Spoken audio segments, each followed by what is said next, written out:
A nivel de estómago, las indicaciones son asociados a proceso inflamatorio como la gastritis, secundaria radiación, acáusticos, fármacos, radiación, algunas anomalías congénitas como compresiones extrínsecas, la úlcera péptica, la enfermedad de Crohn, el síndrome de Zollinger-Ellison. Entonces, como verán, digamos que aunque yo lo fui separando a nivel de esófago, estómago y duodeno, comparten, ¿no? Las indicaciones son muy parecidas, ya sea asociados a trastornos de la motilidad. Bueno, eso más frecuentemente se ve en el esófago, asociados a procesos inflamatorios o a misceláneas, ¿verdad? A muchas otras causas. Seguimos con las indicaciones también de la serie esófago-gastroduodenal: divertículos, pólipos, estómago operado, tumores ya sean benignos o malignos, las varices gástricas. Principalmente cuando hacemos una serie esófago-gastroduodenal, lo que debemos observar en el estómago, pues básicamente es, sigamos su contorno, ¿no? Y las partes que van conformando el estómago, en este caso, bueno, lo que es el fondo gástrico, el cuerpo, el antro pilórico, ¿verdad? Su curvatura menor, su curvatura mayor, y cuando ya evaluamos con doble medio de contraste, podemos evaluar también sus pliegues mucosos, que también tienen un grosor en especial. Es importante tomar en cuenta que el tubo digestivo no es una serie de órganos estáticos, ¿no? Sino que tienen una peristalsis. Por lo tanto, cuando los vamos evaluando con la fluoroscopía, vamos viendo zonas que se dilatan y luego zonas que se contraen, porque precisamente esas ondas peristálticas pues hacen que pueda progresar, en este caso, el alimento, ¿verdad? Entonces no lo vamos a ver con la forma habitual, o podemos verlo con diferentes formas debido a esta peristalsis que existe a lo largo del tubo digestivo. Y si se dan cuenta, la evaluación ya con bario o con doble medio de contraste, bario y aire, pues se ve muy parecido a la imagen que vimos anteriormente. Aquí estamos evaluando el estómago, vemos el fondo gástrico, vemos el cuerpo, vemos el antro del píloro, y aquí ya prácticamente estamos viendo el esfínter pilórico y el bulbo duodenal. Podemos delimitar, como les comenté, su curvatura menor, su curvatura mayor, y vamos a ir evaluando esas zonas, digamos, que tengan defectos de llenado positivos o negativos. Si nosotros cambiamos de posición al paciente, ¿verdad? Lo ponemos como boca arriba, el bario tiende, estando acostado el paciente, el bario tiende a subir y nos puede dejar ver mejor lo que es el cuerpo y el antro gástrico. Aquí incluso, si somos muy cuidadosos, podemos ir viendo los pliegues, ¿verdad? Mucosos del estómago. Eso es lo que les comentaba, no siempre vamos a ver al estómago de la misma forma. ¿Por qué? Porque existe peristalsis, van a haber zonas de dilatación, zonas de contracción. Lo importante es que estas zonas de contracción distiendan, por eso es tan importante que estemos observando todo el tiempo al paciente, porque zonas que están contraídas y que permanecen así de una manera constante pueden indicar algún proceso maligno, ¿verdad? Aquí en esta otra proyección del estómago podemos delimitar, miren, los pliegues mucosos. Si esos pliegues mucosos salen fuera de los parámetros habituales, pues lo consideramos como una gastritis. Indicaciones de la serie esófago-gastroduodenal a nivel de duodeno, pues una duodenitis, divertículos, neoplasias, compresiones intrínsecas o extrínsecas, varices.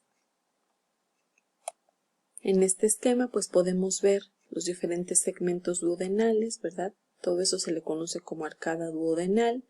Y entonces en la primera porción del duodeno pues observamos la parte más característica, que sería el bulbo duodenal. Este bulbo duodenal es muy importante que nosotros lo delimitemos en el estudio contrastado, que se dilate y que se contraiga adecuadamente, pero además porque es la principal situación de las úlceras a nivel del duodeno. Por eso debe de ser evaluado minuciosamente. Después tenemos la segunda porción del duodeno, la tercera y la cuarta. También vamos a ir evaluando, digamos, tanto el contorno como la luz del duodeno y los pliegues mucosos.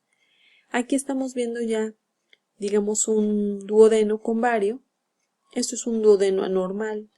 Aquí viene parte del estómago, aquí ya va hacia la arcada duodenal, vemos cómo va transitando el vario, pero si se dan cuenta no rellena, por así decirlo, de una manera uniforme esta arcada duodenal, sino que hay defectos de llenado, les decía, negativos, ¿verdad? Cuando hay lesiones que protruyen hacia la luz, nos van a formar defectos de llenado así negativos. En este caso, esto está asociado a un patrón inflamatorio severo, ¿sí? Esta es una duodenitis. Más adelante, este engrosamiento de los pliegues no se ve tan marcado, pero siguen viéndose engrosados los pliegues. Esto es una imagen asociada a duodenitis. Bueno, otro de los estudios contrastados a nivel del tubo digestivo es el tránsito intestinal, cuyo objetivo es estudiar la forma y la función del intestino delgado y detectar sus alteraciones. Como habíamos comentado anteriormente, se va a evaluar contorno, luz y pliegues mucosos. ¿Cuál sería la principal contraindicación del tránsito intestinal? Que el paciente, ¿verdad?, tuviera el diagnóstico probable de algún megacolon tóxico, por ejemplo, o que haya una perforación intestinal o abdomen agudo. Entonces, en cualquiera de esas tres situaciones, en general, los estudios contrastados no se pueden realizar. Entonces, las contraindicaciones serían el abdomen agudo, la posibilidad de megacolon tóxico o de que haya alguna perforación del tubo digestivo. El tránsito intestinal se realiza por medio de la administración oral del vario. Se hace una papilla con vario. Es decir, no es tanto una suspensión, sino debe de quedar un poquito como más grumosita o semisólida. Y la obtención de radiografías seriadas del intestino hasta que el contraste llega al ciego. Esta exploración demuestra adecuadamente la anatomía normal del intestino. Muchas veces las asas pueden aparecer sobrepuestas, pero se pueden realizar algunas maniobras para tratar de separarlas. Debe terminar, estas maniobras ¿en qué consistirían? Pues básicamente en cambios de posición del paciente y también los fluoroscopios cuentan como con una paleta compresora del abdomen que también ayuda a separar las asas. Debe terminar siempre el tránsito intestinal con el estudio seriado del ilion terminal, por ser una zona en la que especialmente pueden asentarse procesos patológicos. Las indicaciones específicas para un estudio varitado del intestino delgado pues son múltiples, ¿verdad? Todavía las técnicas endoscópicas no han conseguido la introducción hasta ese nivel, por lo tanto, este estudio es muy importante. Entre las indicaciones están aquellos enfermos con presunta afección específica del intestino delgado, desde el diagnóstico de malabsorción hasta los tumores, enfermedad inflamatoria intestinal. La radiación que supone este estudio para el paciente es uno de los principales problemas, ya que generalmente se debe de estar repitiendo y son múltiples también proyecciones que se deben de tomar. En condiciones normales, y aunque pueden existir variaciones, el tiempo del tránsito intestinal, es decir, desde que llega al ilion, digamos, a yeyuno y a asas de ilion y hasta que llega hasta el colon, es de aproximadamente de 1 a 5 horas, eso sería lo normal. Hay que recordar que fármacos como anticolinérgicos, morfina, codeína y atropina pueden producir atonía del intestino delgado, es decir, que no tenga, por así decirlo, como peristalsis, retrasando considerablemente el tránsito. Por el contrario, otros fármacos como la ceruletida pueden reducir este tiempo a la mitad, ¿verdad? O sea, pueden hacer que la peristalsis aumente. Entonces, como podremos ver, en este método de imagen vamos a evaluar no solamente lo que es el contorno, la luz del intestino, los pliegues mucosos, sino muy importante su motilidad, ¿no? La peristalsis en sí. Entonces, este estudio es importante porque hay que ir tomando diferentes proyecciones en diferentes tiempos porque lo ideal o habitualmente o normalmente el tránsito intestinal o el tiempo en que tarda en llegar el bario hasta el colon va aproximadamente 1 hora, hora y media, pero puede ser considerado normal hasta 5 horas. Contrario, ¿verdad?, a los pacientes que tienen alguna alteración intestinal a nivel del tubo, a nivel del intestino delgado, pueden tardar mucho más horas. Han habido pacientes que los bajamos en la mañana a hacer el tránsito intestinal, les hemos tomado radiografías seriadas, sin embargo, no hay una progresión adecuada del bario hasta, por ejemplo, hasta la noche, ¿no? Y eso ya sería una alteración importante en la motilidad del intestino delgado.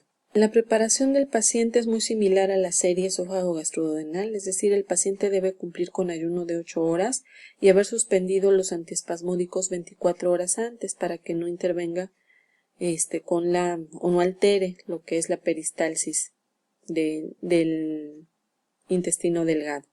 En cuanto a la técnica, pues debemos de preparar una papilla varitada. Hagan de cuenta que también se le pone ciertas partes de agua con bario, pero aquí debe de tener una consistencia más pastosa, discretamente de mayor consistencia que la suspensión de bario que se da para la serie, pero aún así debe de ser semilíquida para que el paciente la pueda tomar. ¿Cuánto se le da al paciente de bario? Pues generalmente unos 300 mililitros, ¿verdad? Y en este caso iniciamos el estudio dándole al paciente o pidiéndole al paciente que se tome 2 sorbos o 3 de este bario y vamos a evaluar las mucosas del estómago y se toman 2 proyecciones en AP y PA del estómago pues para delimitar si hay alguna alteración. A partir de que evaluamos, ya le pedimos al paciente que se tome completamente los 300 mililitros del bario y vamos viendo cómo va progresando a nivel de lo que es el duodeno y va llegando a asas de yeyuno, ¿verdad? Se tienen que ir tomando radiografías seriadas aproximadamente cada 15 minutos. Podemos seguir cambiando de posición al paciente, ¿verdad? Ya sea en decúbito supino, en decúbito ventral o incluso tomar radiografías oblicuas con la finalidad de que se vayan desdoblando, por así decir, las asas de intestino delgado y no se sobrepongan y podamos ir evaluando las características de su contorno y de su luz. Básicamente, este estudio contrastado es de un contraste único, es decir, bario, y vamos a ir pudiendo también delimitar si hay defectos de llenado. ¿Cuándo se termina el estudio? Cuando la columna de bario llegue a la válvula ileocecal. Como habíamos comentado, lo normal es que más o menos en hora, hora y media se transite este bario habitualmente, pero podemos esperar hasta 5 horas para que pueda ser considerado normal. Después de ese tiempo, pues ya tenemos que pensar en alguna alteración en cuanto a trastorno de la motilidad en el paciente. ¿Cuáles son las indicaciones para un tránsito intestinal? Principalmente alteraciones congénitas como atresias, malrotaciones, divertículos, duplicación o hernias.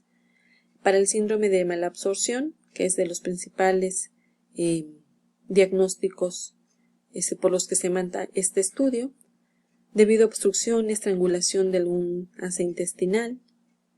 Las dichosas bridas intestinales posquirúrgicas pueden ser evaluadas con este método de imagen. Alteraciones de tipo inmunitario, procesos inflamatorios como enteritis, tumores de la pared intestinal, tumores mesentéricos y fístulas. En esta segunda imagen podemos ver cómo el bario va a lo largo del estómago, va hacia el bulbo duodenal, hacia el duodeno y empieza a transitar hacia las asas de yeyuno. Aquí pues ya está más que transitado, ¿verdad? Hacia asas de yeyuno y de íleon, ¿sí? Porque ya está en la mitad inferior derecha. Así es como se ve, digamos, las diferentes asas con medio de contraste. En este caso ya hay una alteración, ya hay un proceso inflamatorio, ya que se ven inflamados los pliegues mucosos del intestino delgado.